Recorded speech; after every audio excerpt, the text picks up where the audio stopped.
Babies dreaming. They won it by 4 in the end. American Anthem has taken off. American Anthem easily in the Woody Stevens.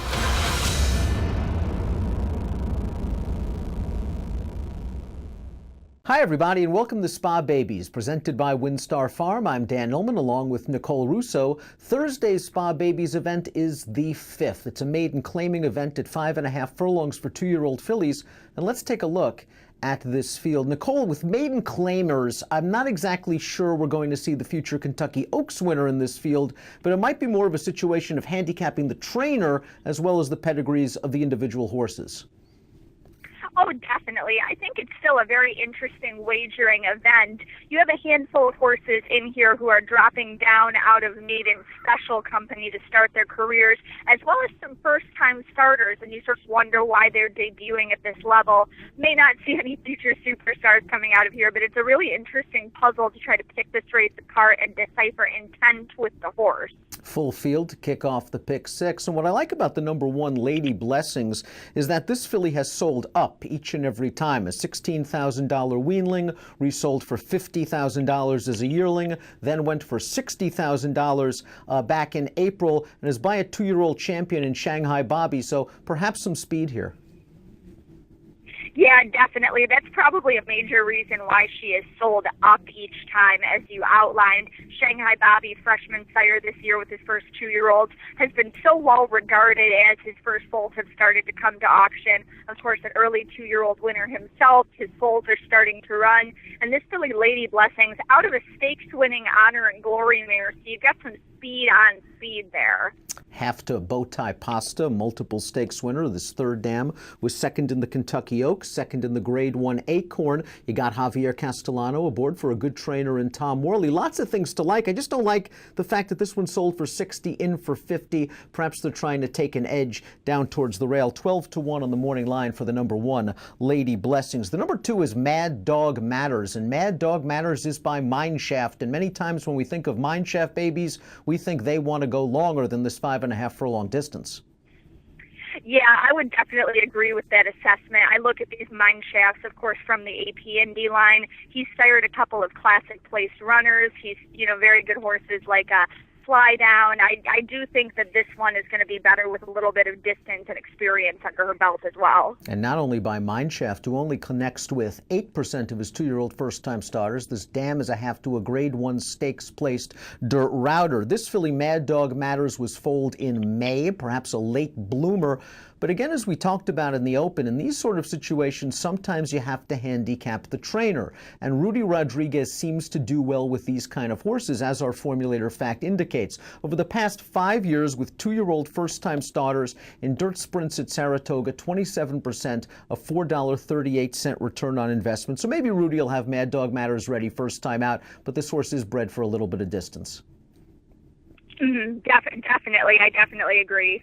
Number 3 is Bonnie Scott. Bonnie Scott sold for $30,000 as an April 2-year-old after failing to find a home the first 2 times she went to auction. A $28,000 buyback as a weanling, $27,000 buyback as a yearling. Let's talk about this first crop sire. Gradar was a pretty brilliant horse. Yeah, he really was. Gradar, by Unbridled Song, and I really liked some of the horses he's been throwing in his first crop here. They were really big and athletic as weanlings. Son of Unbridled Song. I think he's going to be a very interesting stallion, and there's definitely juvenile ability on the bottom side of Bonnie Scott's pedigree as well, as her dam is a full sister to Breeders' Cup juvenile winner Wilco, who was a pretty versatile runner. Certainly a versatile runner. As you mentioned, won the Breeders' Cup Juvenile. I believe he began his career overseas. This is a really interesting pedigree. Gary Contessa, not known for winning first time out, but occasionally he gets one of these horses ready at Saratoga. Joel Rosario takes the mount, and as you see, a $30,000 purchase, in for 50 with the bullet workout. She seems well spotted. The number 4 is Warriors Silver, and Warriors Silver is a Mary Lou Whitney homebred. And while Ian Wilkes doesn't win first time out often, I wonder if he's put this one in for a tag to try to get one for the Whitneys. Well, that would certainly be, one theory regarding this, because I did look at this filly and think, gee, the Whitney horses, coming from these sort of long-winded pedigrees that they have in their program, those are usually better with a start or two under their belts. Ian Wilkes, not necessarily known for winning first time out. So I certainly looked at this one on paper and thought, gee, maybe she wants to get her feet wet. But it is an interesting spot, an interesting point that you make there. And this stallion has had a couple of, 2-year-old winners who ran very well. Yes, Warrior's Reward doing well. 15% with 2-year-old first-time starters. The Dam won a couple of sprints. We'll see what we get. We should get a good price out of the number 4, Warrior Silver, going out for Ian Wilkes, 12-1 on the morning line. Wesley Ward is notoriously good with 2-year-old first-time starters. He's got the number 5, Senzate, in here. A lot of workouts at Keeneland, worked on the turf at Saratoga on July the 21st. Now, I see a pedigree like this. The first thing I think, why is she in for a tag? Yeah, definitely. That raised some eyebrows for me as well, by the late great sire Street Cry, out of a Grade 3 winning sprinter. This one's a homebred for Don Alberto, which has been a major player in the Kentucky bloodstock industry the last couple of years since buying the old vinery property. They've really made strides, really have worked hard to build up their broodmare band to acquire stallion interest. So I'm surprised that they're risking a horse like this, with a page like this, in a maiden claimer right off the bat. And I'm wondering what that says about the horse. And I wonder if maybe that means this horse may not have as much ability as that catalog page. The workout report that Mike Vesey put out mentioned that on July the 21st, this filly worked in company on the turf with a Ward-trained runner named Day of Reckoning, who came back and ran something like a 5-buyer speed figure. Senzate 9-2 on the morning line. It'll be interesting to see what sort of early tote action we get on this one. The number 6 is Jean Elizabeth. This filly is by Adios Charlie. And when you look at this pedigree, I think nothing but sprinters. Lee de Justice was a late-running sprinter back in his day, and he's actually done very well as the broodmare sire of a couple of quarter horses. They're fast. Yeah, definitely. This pedigree is speed on speed.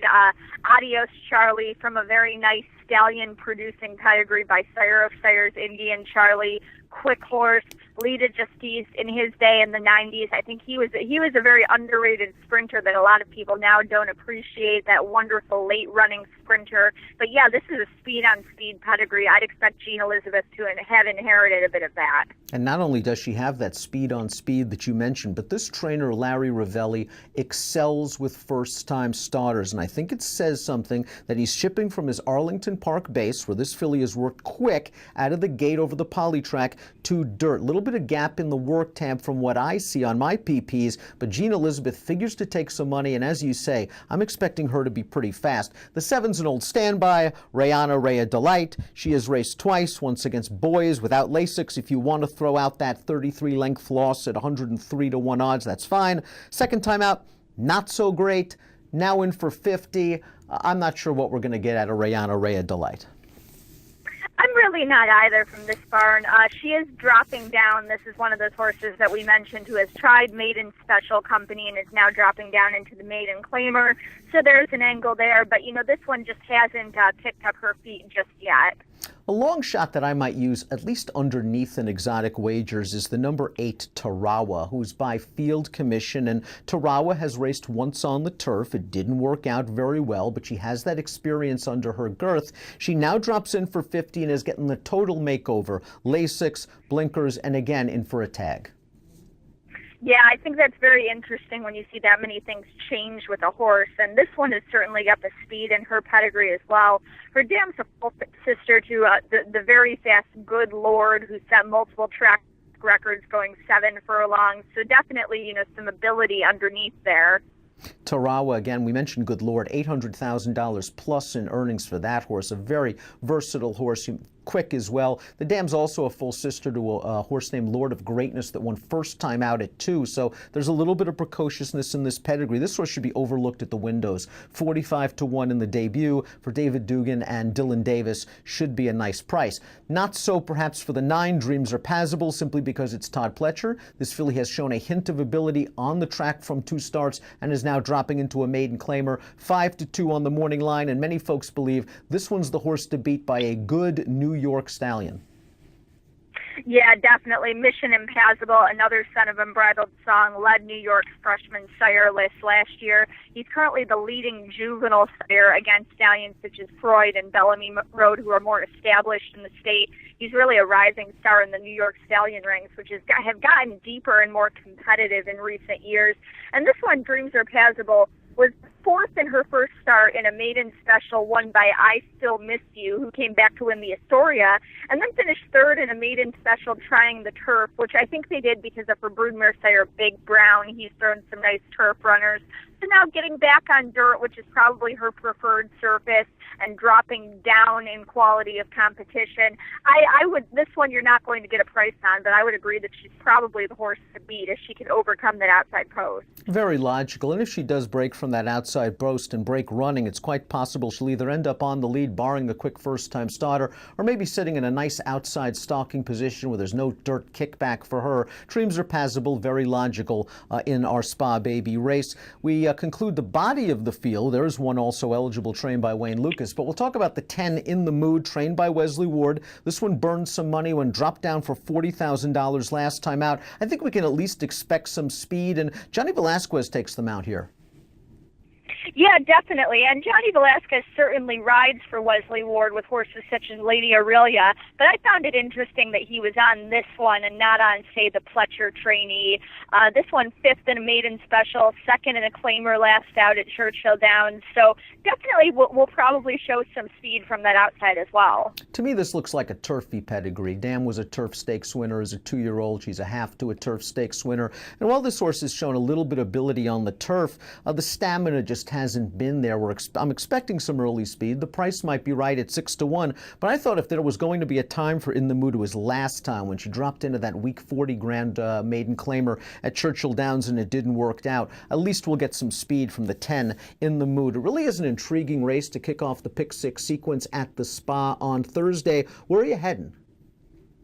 Well, you know, Dreams Are Passable, as we mentioned. I really don't think we're going to get much of a price on her at all, but I think that she's very logical. I am looking down inside at those two. Lady Blessings ought to show some speed from the rail under Javier Castellano. Bonnie Scott, who we discussed, the Great R filly, had a nice bullet work at Belmont. I think she's very well spotted in this race. And in the exotics, I am looking at that filly that you like, Dan, Tarawa. I think that she's a very interesting prospect with that class underneath and her pedigree and trying so many different things in this race on Thursday. Where are you headed with her? Well, again, we advise everybody watch the board. This kicks off the Pick Six. I wouldn't be surprised if the Larry Ravelli firster, Jean Elizabeth, takes a good amount of money, and if that's the case, you probably would want to include her in some sort of multiple race wagers at the very least. Dreams Are Passable, the 9, very logical. I think you have to use her. I would use the 8 Tarawa. The 2 Mad Dog Matters. We talked about her at the start as perhaps having a route-oriented pedigree. I like some of the works we're seeing from Mad Dog Matters. I like that Arad Ortiz Jr. takes them out for Rudy Rodriguez. Maybe the 2 Mad Dog Matters is the right one in an intriguing puzzle. Thursday Spa Baby race number 5, 6-1 on the morning line. Nicole and I will be back later this week for more Spa Babies presented by WinStar Farm.